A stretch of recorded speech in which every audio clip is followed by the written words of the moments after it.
요한의 다락방에 오신 걸 환영합니다. 오늘의 질문입니다. 저는 성경의 진실성 자체를 의심합니다. 우리가 읽고 있는 성경은 오래전에 여러 신학자들의 회의를 통해 정경화 작업을 거친 뒤 66권으로 이루어지게 만들었습니다. 문제는 이 작업을 바로 사람이 했다는 것입니다.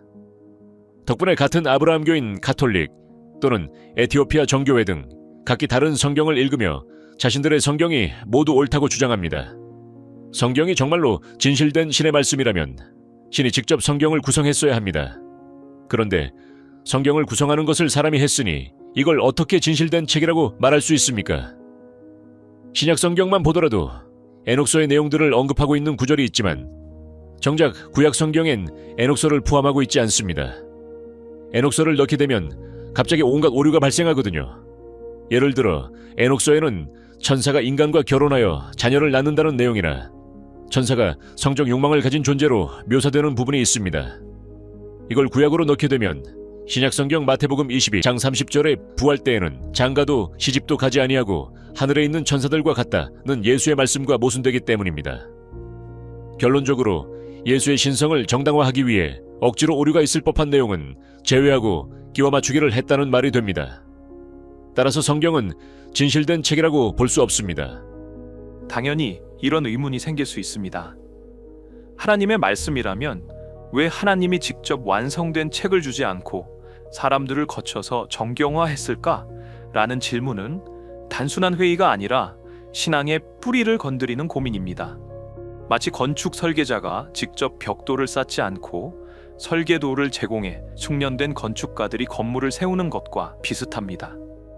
하나님은 하늘에서 완성된 책을 떨어뜨리기보다 성령의 영감을 받은 저자들과 공동체를 통해 말씀을 기록, 분별, 보존하셨습니다. 여기서 말하는 영감은 막연한 영적 감각이 아니라 하나님이 성경 저자들을 인도하여 그들의 언어와 문체를 사용하면서도 오류 없이 진리를 기록하게 하신 성령의 특별한 역사를 뜻합니다. 그리고 질문에 언급된 에녹서는 창세기에 나오는 에녹을 주인공으로 한 고대 유대 묵시문학입니다. 기원전 3세기, 기원 후 1세기 사이에 쓰였고 타락한 천사와 인간 여성의 결합, 메시아 심판, 천문 지식 등 다양한 이야기를 담고 있습니다.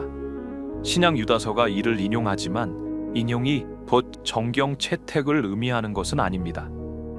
성경 정경화는 인간의 독단이 아니라 하나님의 섭리 속에서 이루어졌고 에녹서는 역사적 가치는 있으나 정경 기준에 부합하지 않아 포함되지 않았습니다.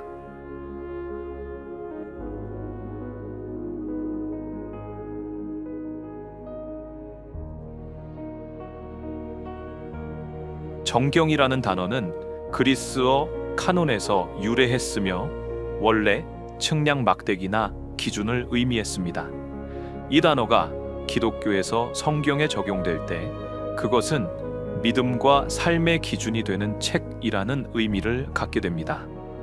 성경의 정경화는 단순히 사람들이 모여 새로운 진리를 만든 과정이 아닙니다. 오히려 이미 초대교회 공동체 내에서 수세기 동안 진리로 받아들여져 온 문서들을 공식적으로 확인하고 확증하는 과정이었습니다. 비유하자면 어떤 지역 사회에 수십 년 동안 내려오는 훌륭한 가훈이 있다고 상상해 보세요. 사람들은 그 가훈을 따라 살고 아이들에게 가르치고 공동체의 중요한 결정에 그 가훈을 기준으로 삼습니다. 어느 날 이 지역 사회의 대표들이 모여 우리가 지금까지 따라온 이 가훈이 바로 우리의 공식적인 규칙이자 삶의 지침이다 라고 선언하는 공식 문서를 작성했습니다. 이 선언이 바로 정경화의 본질과 비슷합니다. 새로운 규칙을 만든 것이 아니라 이미 존재하고 있었던 오래된 기준을 공식적으로 인정한 것입니다. 초기 교회는 수많은 문서들을 접했습니다. 사도들의 편지, 복음서, 그리고 여러 묵시 문학들이 교회 공동체를 통해 유통되었죠. 이 중에는 하나님의 영감으로 기록된 참된 복음의 말씀도 있었지만 이단적인 가르침을 담고 있거나 사도들과 무관한 책들도 있었습니다. 교회가 점점 성장하고 복음의 내용이 변질될 위험이 커지자 교회는 우리가 읽고 가르치는 이 책들이 과연 하나님의 말씀인가 라는 질문에 답해야 할 필요성을 느꼈습니다. 이러한 필요에 따라 교회 지도자들은 수차례 회의를 거쳐 정경 목록을 확정했습니다. 예를 들어 신약 성경의 27권은 4세기에 열린 라오디게아 회의, 히포 회의, 카르타고 회의 등에서 공식적으로 그 목록이 확정되었습니다. 이 회의들은 임의로 책을 선택한 것이 아닙니다. 이미 2세기부터 이 책들은 교회 전역에서 예배와 가르침의 기준으로 광범위하게 사용되고 있었습니다. 교회 지도자들은 단지 수많은 문서 중에서 이미 보편적으로 사용되고 있었던 문서들의 권위를 공식적으로 확인하고 그 목록을 공식화한 것입니다. 따라서 정경화는 무엇이 진리인가를 새롭게 정의한 것이 아니라 무엇이 오랜 시간 동안 진리로 증명되어 왔는가를 확인한 역사적 과정이라고 할 수 있습니다.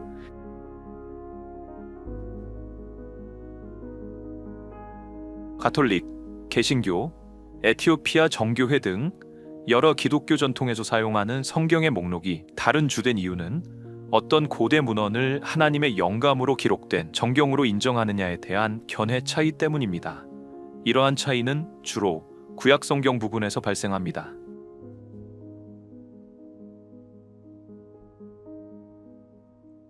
핵심적인 차이는 구약과 신약 사이의 기간에 쓰여진 일련의 책들에서 비롯됩니다. 이 책들은 당시 헬레니즘 유대인들과 초기 기독교인들이 널리 사용했던 그리스어 번역본일 70인역 성경에 포함되어 있었습니다. 가톨릭 교회는 이 책들을 제2경전이라고 부릅니다. 이 목록에는 토비트, 유딧, 지혜서, 집회서, 바룩, 마카베오기, 상하권 등이 포함됩니다. 가톨릭 교회는 16세기에 열린 트렌트 공의회에서 이 책들을 공식적으로 구약 성경의 정경으로 확정했습니다. 16세기에 종교 개혁이 시작되면서 마틴 루터와 같은 개혁자들은 구약 성경이 유대인들이 사용하던 히브리어 성경에만 근거해야 한다고 주장했습니다. 그들은 제2경전들을 역사적, 신학적 가치를 인정하지만 하나님의 영감으로 기록된 성경으로는 보지 않았습니다. 그래서 개신교에서는 이 책들을 보통 외경이라고 부릅니다.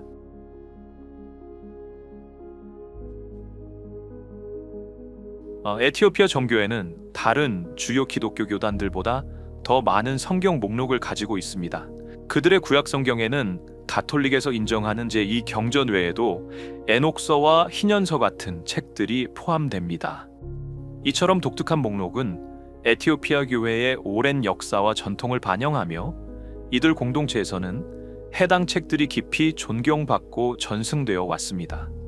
간단히 말해 각 교단별로 다른 성경 목록을 가지게 된 것은 각기 교단이 자체적으로 수세기에 걸쳐 어떤 고대 문헌이 진정으로 하나님의 영감으로 기록된 말씀인가에 대해 내린 역사적, 신학적 결정의 결과입니다.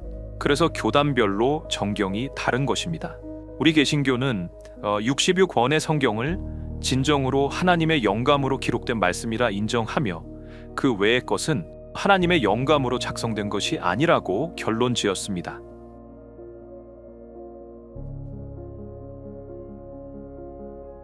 에녹서는 창세기의 에녹을 주인공으로 한 고대 유대 묵시문학으로 총 5부로 구성됩니다. 이는 오늘날 우리가 읽는 성경의 정경에는 포함되지 않지만 당시 유대 사회와 초기 기독교 공동체에 큰 영향을 미쳤습니다. 에녹서의 주요 내용은 다음과 같습니다. 창세기 6장 1절에서 4절에는 하나님의 아들들이 사람의 딸들의 아름다움을 보고 아내로 삼았다는 구절이 나옵니다. 에녹서는 이 하나님의 아들들을 하나님께 불순종하여 하늘에서 내려온 타락한 천사들로 해석합니다. 에녹서에는 인자로 불리는 메시아가 등장하여 의로운 자들을 구원하고 악한 자들을 심판하는 이야기가 상세하게 묘사됩니다. 타락한 천사들이 인간 여성들과 관계를 맺어 거인 종족인 네피림을 낳는 이야기가 담겨 있습니다. 이는 당시 유대교 묵시문학의 중요한 주제 중 하나였습니다. 신약성경 유다서에는 에녹서의 내용이 인용된 부분이 있습니다. 유다서 1장 14절에서 15절은 에녹서 1장 9절의 예언을 직접적으로 언급합니다. 이는 에녹서가 초기 기독교인들에게 익숙하고 권위 있는 자료였다는 것을 보여줍니다. 하지만 이것이 에녹서 전체가 하나님의 영감으로 기록된 정경이라는 뜻은 아닙니다. 성경에서 다른 책을 인용하는 것은 그 내용 자체가 진실하고 유용하기 때문이지 그 책 전체를 무오한 하나님의 말씀으로 인정한다는 의미는 아닙니다. 마치 사도 바울이 그리스 시인들의 글을 인용할 때와 같습니다. 사도행전 17장 28절에서 바울은 우리가 그 안에서 살며 기동하며 존재하느니라 라고 말하며 그리스 시인 아라투스의 시를 인용했습니다.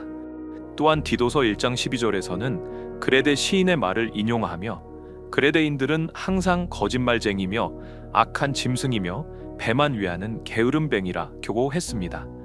바울은 이들의 글을 인용하여 자신의 주장을 뒷받침했지만 그 시인의 글 전체를 성경과 동일한 권위로 여기지는 않았습니다. 따라서 유다서가 에녹서를 인용한 것은 에녹서의 특정 예언이 진실하고 유용하다고 보았기 때문이지 에녹서 전체를 정경으로 인정한 것은 아닙니다. 이와 같은 인용 방식은 당시의 일반적인 논증 방식 중 하나였습니다. 정경에 몇 문장이 적혀 있다는 이유로 그 저서가 정경으로 인정받아야 한다는 것은 상당한 논리적 비약입니다.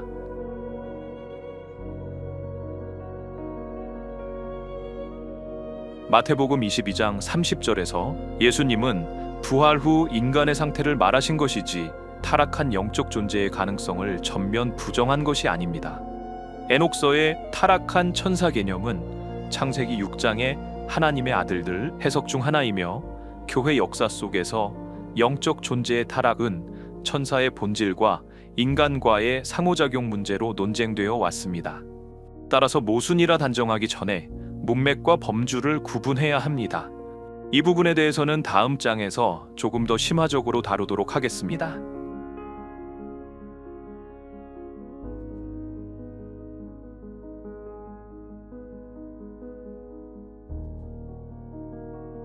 철학적으로 하나님이 전능하시다면 두 가지 방식을 모두 선택할 수 있습니다. 하나는 직접 계시이고 다른 하나는 간접 계시라고 부릅니다. 직접 계시는 십계명처럼 하나님이 직접 돌판에 새겨주는 것, 즉 하나님 자신께서 직접적으로 계시하는 것을 의미합니다. 간접 계시는 예언자, 사도 같은 인간 저자를 통해 기록하는 방법입니다. 성경의 대부분은 후자의 방식인데 이는 하나님이 인간의 언어와 역사 속에서 일하심을 보여줍니다. C.S. 루이스는 성경을 신성과 인성이 동시에 깃든 책이라 묘사했는데 이는 곧 성육신 원리와 닮아 있습니다. 하나님은 자신의 말씀을 완전하게 보존하시되 역사와 문화를 통하여 전달하게 하셨습니다.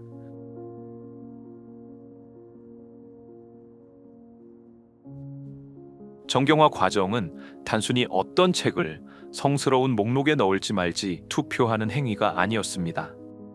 그것은 이미 많은 교회 공동체가 진리로 받아들이고 따르던 성경의 가르침을 공식적으로 확인하고 선포하는 과정이었죠. 이러한 과정의 합리성을 설명할 때 현대 철학자인 엘빈 플랜팅가의 논리가 큰 통찰을 줍니다.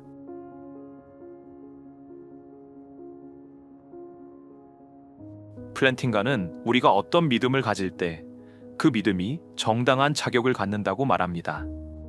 그리고 이 정당한 자격을 설명하기 위해 기능주의에 기반한 개혁주의 인식론이라는 개념을 제시합니다. 비유하자면 우리가 건강한 눈으로 대낮에 빨간 사과를 보고 저건 사과다 라고 믿는 것은 너무나도 당연하고 합리적입니다. 이 믿음은 과학적으로 증명할 필요도 복잡한 논리를 거쳐야 할 필요도 없죠. 왜냐하면 우리의 시각 인식 능력이 정상적인 환경에서 제 역할을 하고 있기 때문입니다. 플랜팅가는 신앙도 이와 같다고 주장합니다. 하나님이 인간을 창조하실 때 그분을 인식할 수 있는 특별한 능력인 신성 감각을 주셨다고 말이죠.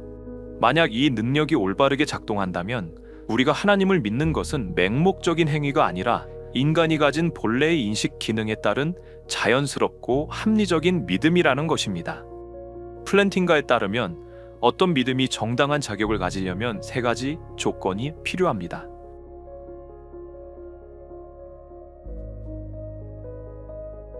어떤 믿음이 정당한 자격을 가지려면 다음 세 가지 조건이 충족되어야 합니다.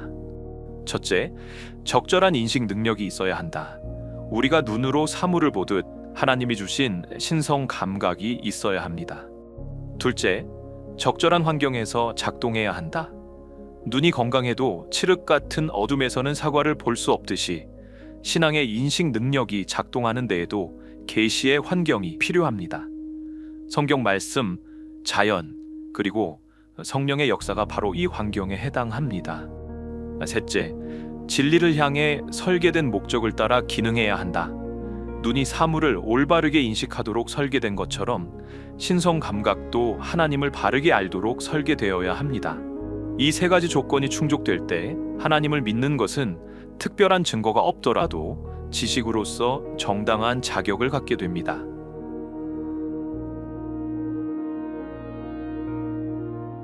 플랜팅가의 주장은 모든 믿음은 과학적으로 증명되어야만 합리적이라는 근대 철학의 전제에 도전합니다. 그는 하나님에 대한 믿음을 우리가 외부 세계가 존재한다거나 과거가 있었다고 믿는 것과 같은 기본 믿음의 범주로 끌어올립니다. 우리는 굳이 증명하지 않아도 외부 세계의 존재를 당연하게 받아들입니다. 마찬가지로 신앙 역시 하나님이 주신 인식 능력이 정상적으로 기능한다면 증명 없이도 합리적으로 받아들일 수 있다는 것이죠.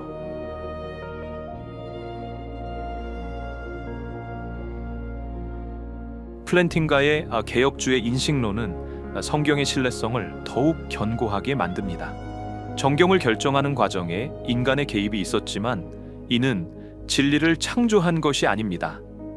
하나님께서 인간의 역사를 통해 진리를 보존하도록 섭리하셨다는 믿음 아래 이미 진리였던 성경의 정당성을 공식적으로 확인한 것입니다. 성령이 신자의 마음속에 성경이 하나님의 말씀이라는 확신을 주는 것은 플랜팅가의 논리에 따르면 비이성적인 감정이 아닙니다. 오히려 이는 하나님이 설계하신 인식 능력이 올바르게 작동한 결과이며 그 믿음은 충분히 합리적인 지식이 될 수 있다는 것입니다. 결론적으로 플랜팅가는 신앙은 증거 없는 비약이라는 비판에 맞서 신앙은 인간 본래의 인식 구조와 하나님의 설계 목적에 부합하는 자연스럽고 정당한 행위라는 철학적 근거를 제공합니다.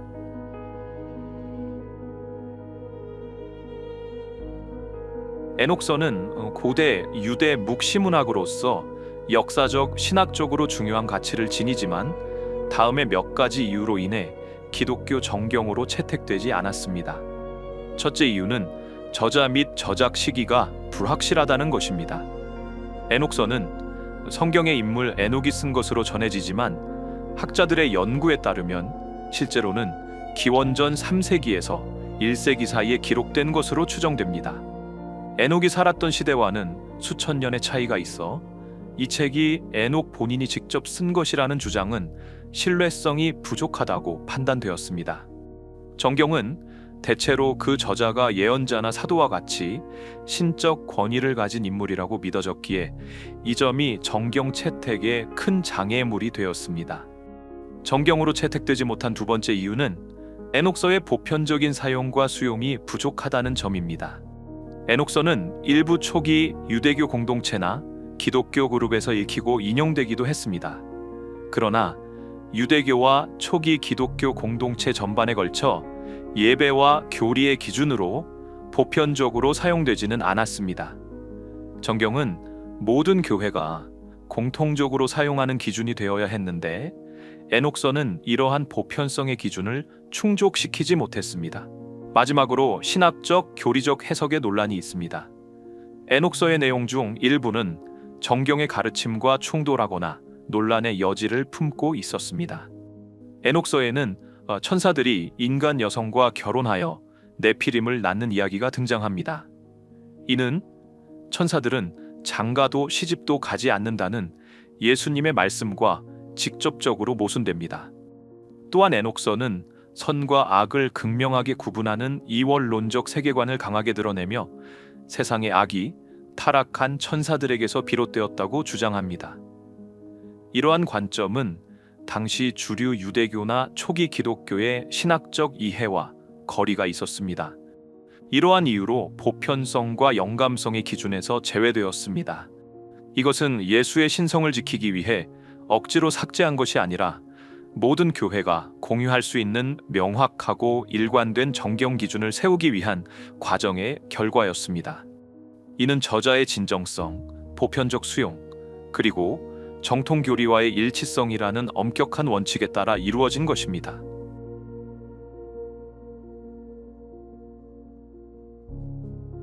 성경이 우리에게 전해진 과정은 기계적인 방식이 아니라 하나님의 섭리를 통한 보존의 과정입니다. 하나님은 성경을 하늘에서 완성된 형태로 뚝 떨어뜨려 주신 것이 아니라 인간의 역사와 공동체를 통해 살아있는 진리가 전달되도록 하셨습니다. 만약 하나님이 성경을 완벽한 책의 형태로 하늘에서 내려주셨다면 어떤 일이 벌어졌을까요?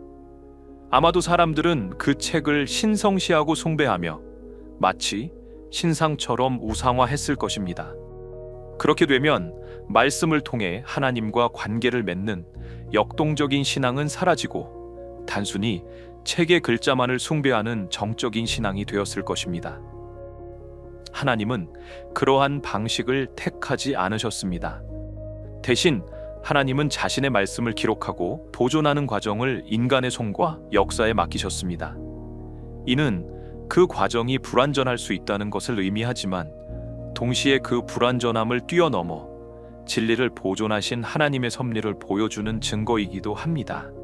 이러한 성경의 전달 방식은 엘빈 플랜팅가의 개혁주의 인식론 논리로 더욱 명확하게 이해할 수 있습니다.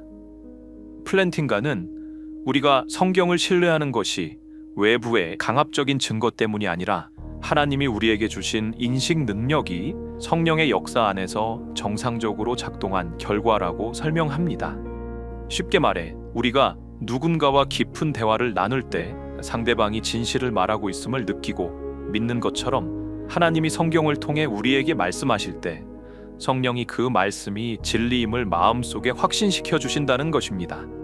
이는 맹목적인 믿음이 아니라 하나님이 인간을 창조하실 때부터 의도하신 인식 능력의 정상적인 작동이라는 거죠. 성경의 정경화 과정은 인간이 독단적으로 만든 것이 아니라 하나님이 교회를 통해 자신의 말씀을 보존, 확증하신 역사입니다. 에녹서의 인용이나 다른 전통의 목록 차이는 진실성의 부정이 아니라 계시의 보존 방식과 기준 설정의 차이를 보여주는 사례입니다. 성경은 하늘에서 직접 떨어진 책은 아니지만 하나님이 역사와 사람을 통해 살아있는 진리를 전해주신 증거입니다.